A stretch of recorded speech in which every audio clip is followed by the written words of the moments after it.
Hi అండి, అందరికీ నమస్కారం. అమృతాహారం ఛానల్కు స్వాగతం. ఈరోజు వీడియోలో ఆనపకాయ తెలగపిండి కూరని ఎలా తయారు చేసుకోవాలో ఈ వీడియోలో చూపిస్తానండి. ఈ కూర పాలిచ్చే తల్లులకు చాలా బాగా మేలు చేస్తుంది.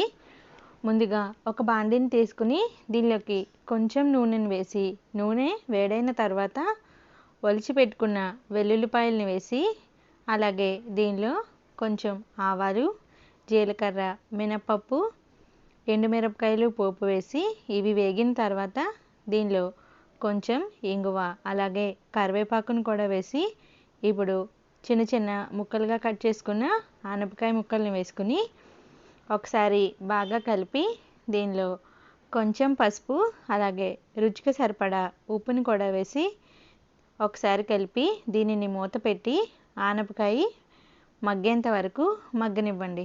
ఆనపకాయ లేతదైతే నీళ్ళేమీ వేయకుండానే మగ్గిపోతుందండి. లేదా ఆనపకాయ కొంచెం ముదరగా ఉన్నట్టయితే కొన్ని నీళ్లు వేసుకుని దీనిని బాగా మగ్గనివ్వండి.